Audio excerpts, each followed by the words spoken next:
10년 전 저는 며느리를 이 집에서 쫓아냈습니다. 내 집에서 당장 나가 라고 소리쳤죠. 그때는 제가 이겼다고, 제가 옳았다고 생각했습니다. 하지만 오늘 이렇게 무릎을 꿇고 있는 제 모습을 보면서 제가 얼마나 어리석었는지 깨달았습니다. 10년을 후회하며 살았습니다. 제 이야기를 들어주세요. 제가 왜 이렇게 되었는지, 그리고 여러분은 절대 저와 같은 실수를 하지 않기를 바랍니다. 제 이름은 김순자, 올해 68입니다. 남편은 20년 전 제가 48살 때 교통사고로 세상을 떠났습니다. 그날 이후로 저는 아들 하나만 바라보고 살았습니다. 성준아, 엄마가 너 하나만은 꼭 잘 키울게. 아빠 몫까지 엄마가 다 해줄게. 2군데, 3군데 일을 전전하며 아들을 키웠습니다.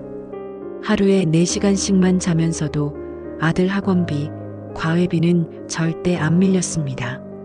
제가 밥을 굶어도 아들 밥상만큼은 푸짐하게 차려줬죠.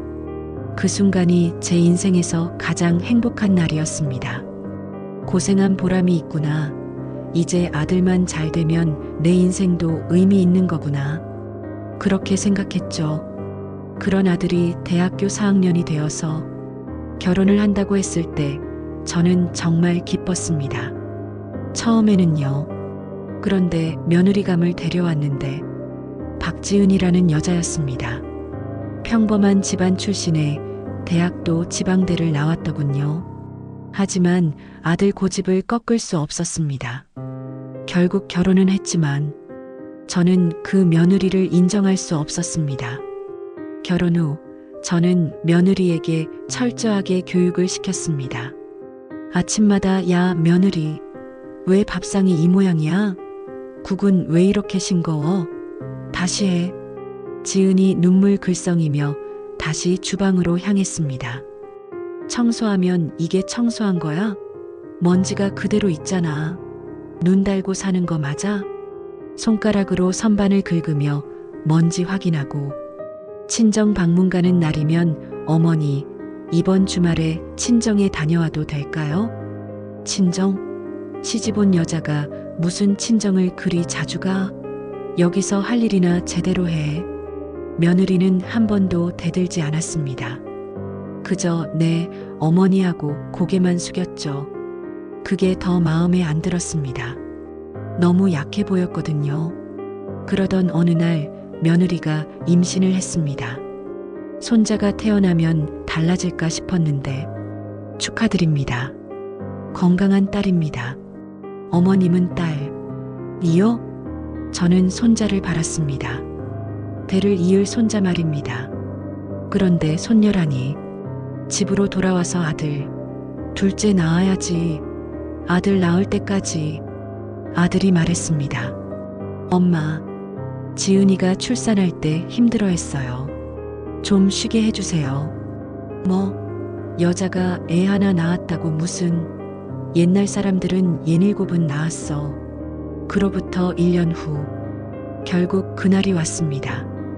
어머니는 소리 지르며 박지은, 나 이제 못 참겠어. 넌 이 집에 아무 도움도 안 돼. 딸만 낳고 집안일도 제대로 못하고. 저는 처음으로 눈물 흘리며 어머니, 저 정말 열심히 했는데. 열심히? 내가 뭘 열심히 했어. 당장 이 집 나가. 아들은 엄마. 무슨 말씀을. 아들, 너 엄마 편이야? 저 여자 편이야? 선택해. 저는 아들이 당연히 저를 선택할 줄 알았습니다. 제가 키운 아들인데 당연히 엄마 편이어야 하니까요. 아들은 결연하게, 엄마 죄송합니다. 저는 제 가족을 지켜야 해요. 그날 아들은 며느리와 손녀를 데리고 이 집을 나갔습니다. 그 후로 10년, 아들은 한 번도 연락하지 않았습니다. 아들, 오늘 생일인데 전화 한 통 없네. 옆 할머니들은 우리 손주가 이번에 상 받았어. 좋겠네요. 병원 의사는 혼자 사시나 봐요? 보호자 연락처가 없네요. 네, 혼자 삽니다. 저는 외로웠습니다. 아들이 보고 싶었습니다. 손녀도, 얼굴도 못 본 손녀가 궁금했습니다. 하지만 제 자존심이 허락하지 않았죠. 그러던 어느 날, 우연히 아들이 사는 동네를 지나가게 됐습니다. 그리고 저는 그곳에서 믿을 수 없는 광경을 목격했습니다. 대형 건물 앞에 박지은 의료재단 간판에 무료 진료 텐트와 긴 줄의 사람들, 며느리가 의사 가운을 입고 노인들을 진료하는 모습. 저게 며느리야? 아, 박지은 원장님 말씀이세요? 이 동네 은인이죠. 가난한 노인들 무료로 진료해 주시고 재단까지 만드셨어요. 저는 아무것도 몰랐습니다. 며느리는 의대 출신이었고 아들과 만났을 때 레지던트였고 시집살이 하면서도 밤마다 몰래 공부해서 전문의 자격 취득하고 10년 동안 작은 병원에서 시작해 이제는 재단 이사장에, 손녀는 전교 1등, 봉사활동도 열심히 하는 모범생이었습니다. 저는 그날 저녁 아들 집 문을 두드렸습니다. 엄마, 들어가도 되겠니?